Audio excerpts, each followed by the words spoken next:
What is going on, everybody? Welcome to another brand new installment of For the Love of Wrestling. I, of course, am your host, the Renegade of Wrestling, JJ Williams.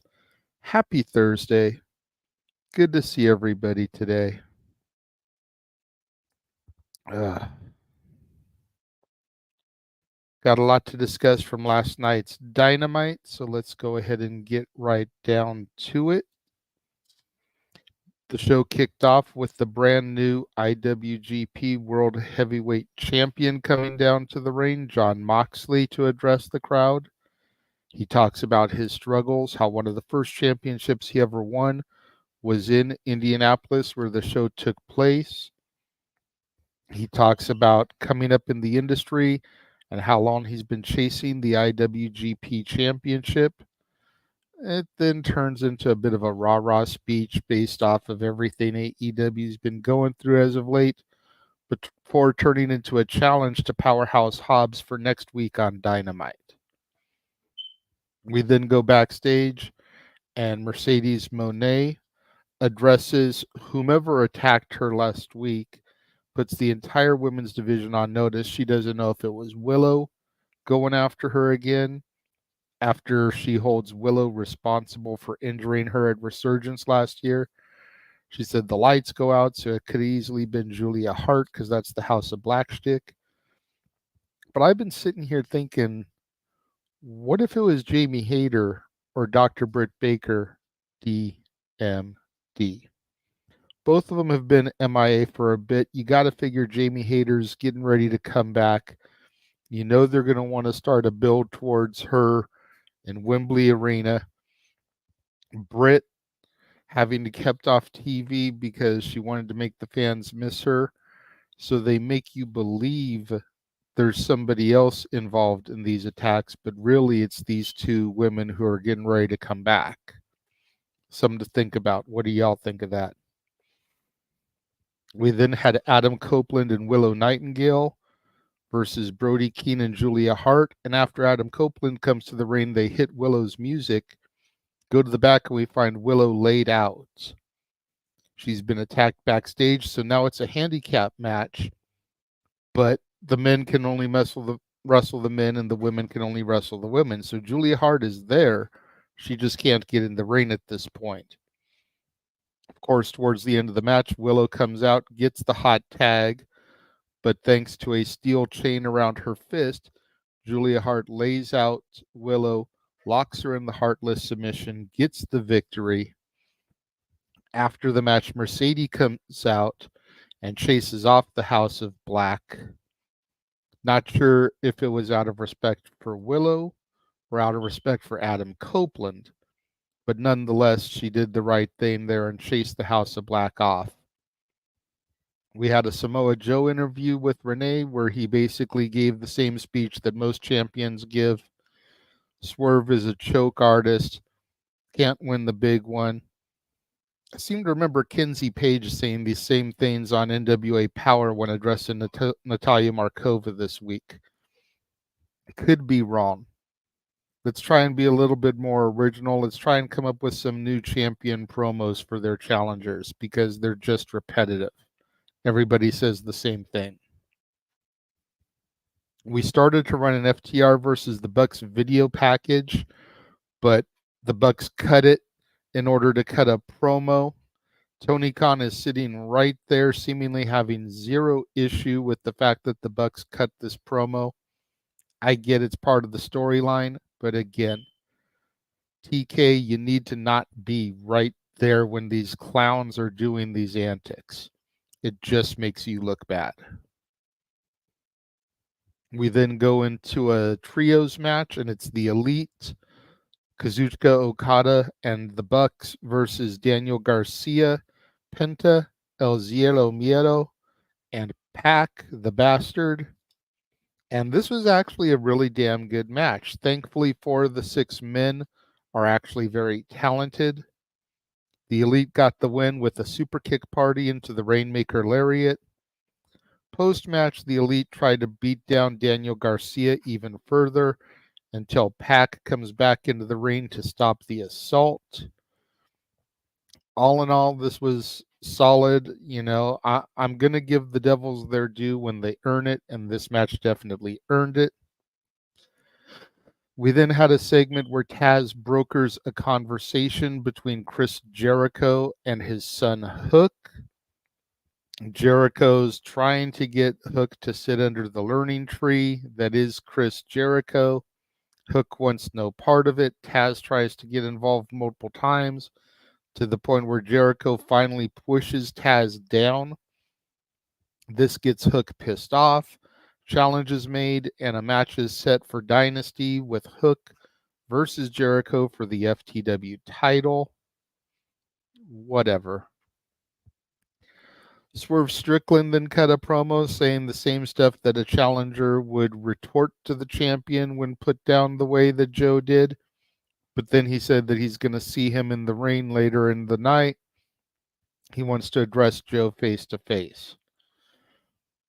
Mariah May versus Deonna Purrazzo. Fantastic women's action here. And just imagine what could happen if the division was actually allowed to grow, succeed, and thrive. You want to know how it could do that? Check out my video yesterday when we went inside the mind of the Renegade. Virtuosa gets a surprise roll-up for the victory. Post-match double team by Toni Storm and Mariah May brings out Thunder Rosa for the save. No love lost between Thunder Rosa and Deonna Purrazzo, but Thunder Rosa wants to make a statement to Toni Storm prior to their match at Dynasty. We had the Bang Bang Gang, Bullet Club Gold backstage, and they issue a challenge to the Acclaimed and Daddy Ass. Winner takes all. Ring of Honor Trios titles versus AEW Trios titles for Dynasty. When we come back from commercial, the Acclaimed and Daddy Ass accept the challenge. And for some reason, this match is going to be on the 0 hour. Personally, I feel this match needs to be on the main card. If we're having a title unification match, that is important. That's main card worthy. One of the other matches can be bumped to the 0 hour. Sorry.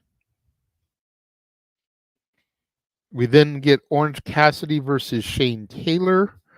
Decent match here. Nothing to write home about. Not a huge fan of Shane Taylor. Not impressed by him in the least.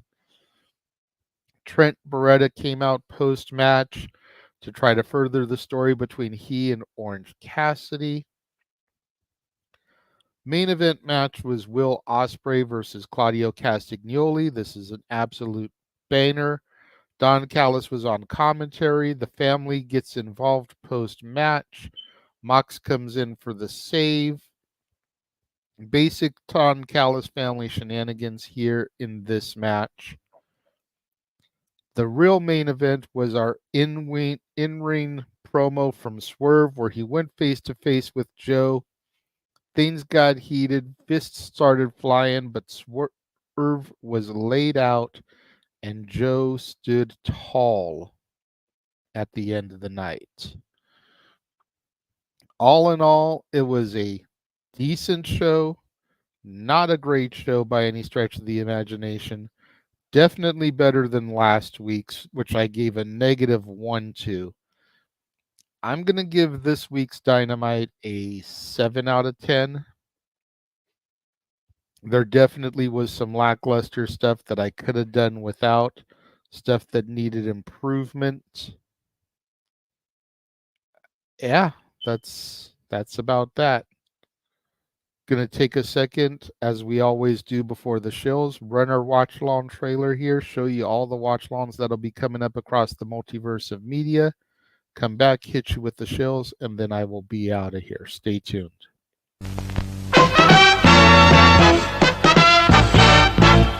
And now, preview time. So let's take a look at what's coming your way.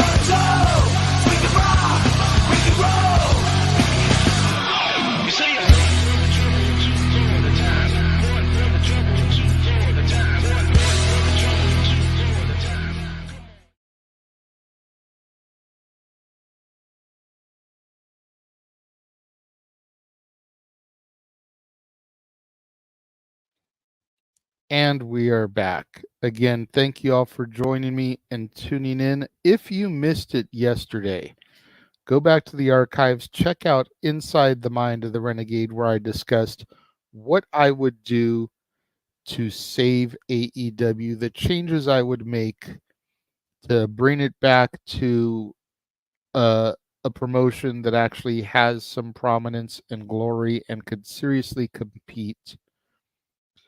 Make sure you tune in this evening, 8 p.m. Pacific, 11 p.m. Eastern, for Simply Predicting TNA Rebellion. That'll be broadcast right here on the Casa D18 Studios, as well as on the Simple Man's brand.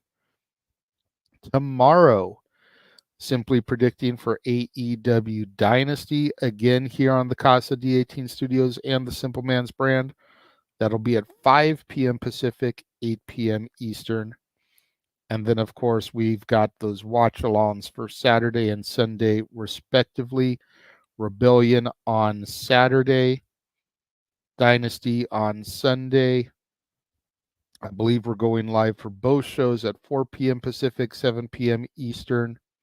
I will have to confirm that. And then make sure you guys tune back in here on Monday. Same bat time, same bat channel, when I review tonight's episode of TNA Impact, tomorrow's episode of WWE SmackDown. Until then, thank you guys for joining me and tuning in, and I will catch you guys next time. The Jeff Meacham Network's Multiverse of Media.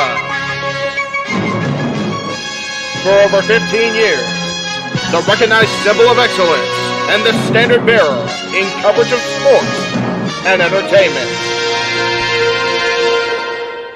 Thank you, JJ. Appreciate you.